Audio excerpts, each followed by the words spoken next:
What a wonderful.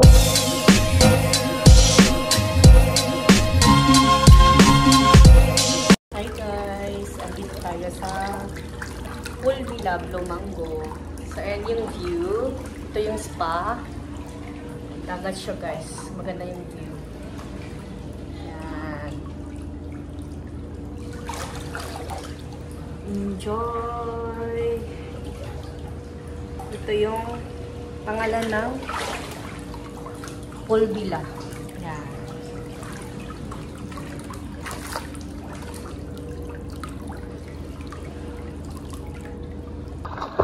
Blue Mango.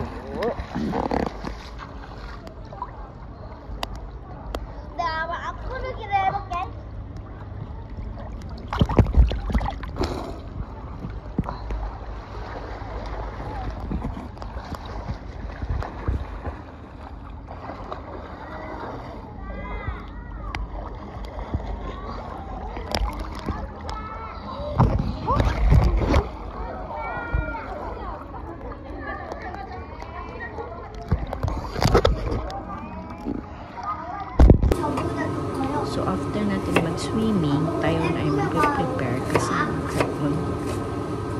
kakain tayo ng samgyupsal. So dinner na natin guys. Prepare ako ng onion. Prepare natin yan para masarap ang samgyupsal party natin for tonight's video.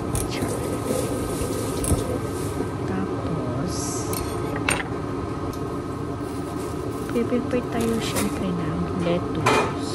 So, dalawang klase yung dinala kong lettuce. Meron yung tinanim ko sa veranda. Tapos, yung binili ko sa mart. So, ang lettuce pala guys, ay iba-iba yung uri ng lettuce sa Korea. I mean, yung yung itsura niya. Tapos yung lasa dito iba-iba. So, yung gagawin ko dito sa meat, sa yung binili ko. Ito ay kimchi. Nagdala ako ng kimchi sa bahay. Tapos yung in case na kulang yung samgyupsal natin, so, pang additional tayo na sausage. Parang Vienna. So, ito na guys, isang tray na yung na-prepare natin. So, ayan. Prepare din ako ng scissor. So, bukasan na natin yung lettuce. So, nabili ko pala ito guys. Michonon or parang 80 pesos na sa pera ng Pinas. Hugasan ko siya guys. Siguro mga 2 isa or 3. Yung dulo niya kailangan ko putulin kasi iba na yung kulay. Para diretso kain na lang. Hugas-hugas. Prepare na yung asawa ko sa veranda. Andun kami nag party. Andun yung grill. Bali ano siya, electric lang siya, hindi may parang isinabay. Hindi ko alam ito, kalimutan ko. So, ang tagal na ako matapos dito sa paghuhugas ng lettuce. Siguro next year pa ito matapos. Char.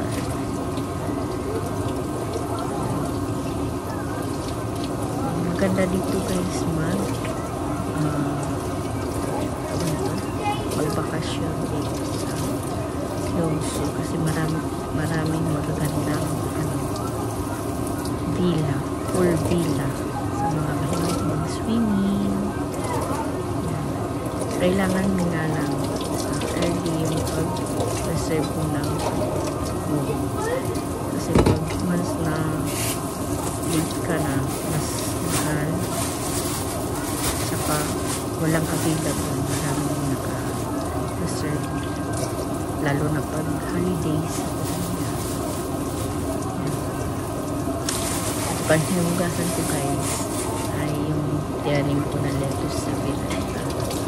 Masarap ko siya kasi ikaw yung nagtanim, ako yung nagtanim. Yung paprika pala guys, may natira ko din na ko. Paprika kapag fresh mo kakainin. Yan. So doon na sila sa pirang na nag-aantay ng ating lettuce na nabukasan.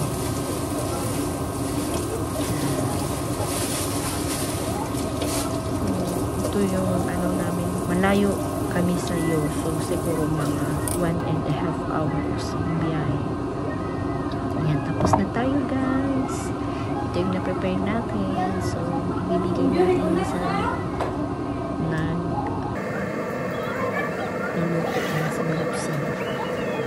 So, nagustuhan ko na yung mga lightnings dito kay aesthetic na.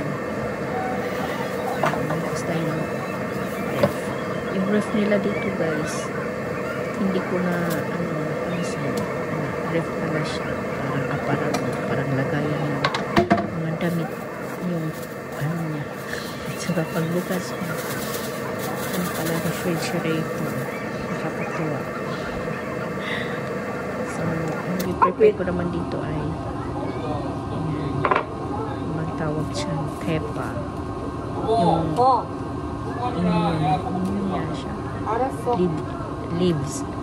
Parang leaves siya guys. Tapos parang may makina nga na automatic na hiwa-hiwa yung leaves na yung tepa.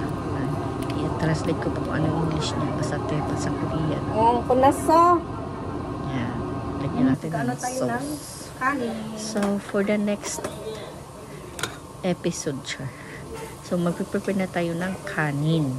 So, kailangan natin mag-prepare ng 6 kasi 6 tayo. Tapos, share ko lang guys, kanina, bago kami maligo, nagluto ako ng kanin. Hala, hindi naluto. Tapos, hindi ko inisip yung tubig. Binuksan ko, tapos hindi pa siya luto. Nilagyan ko ng maraming tubig. Hala, pagbukas ko parang lugaw. Tapos, nagulit ako ng kanin magluto. So, perfect na siya. Hindi ko natansya yung tubig niya kanina. First na pagluto ko. Mabuti na lang. Ito yung kanin natin, guys. Yan yung kanin natin. So, ano guys, nagdala ako dito ng kanin. Para hindi na ako bumili sa labas. Ang galing sa bahay na bigas. So, ito na guys. Mani mo ko. Sa Samgyupsal Park. Mani mo ko. Yan. Kasama yung kaibigan ng anak ng Taga kamkaman eh. Muksal saka Samgyupsal. Kakainin natin. So, ito na nga. After natin magkain ng samgyupsal. May nangingisda, guys. Pakita ko sa inyo yung view. Yan yung tubig. May Ayun, nag-fishing dagat. Marami siguro siyang huli pag Ayan o. nag-fishing. Tsaka yung tubig, paakyat na siya. Ahog siya. Umaakyat na siya. Kasi paggabi na. So, I hope you enjoy guys watching my video.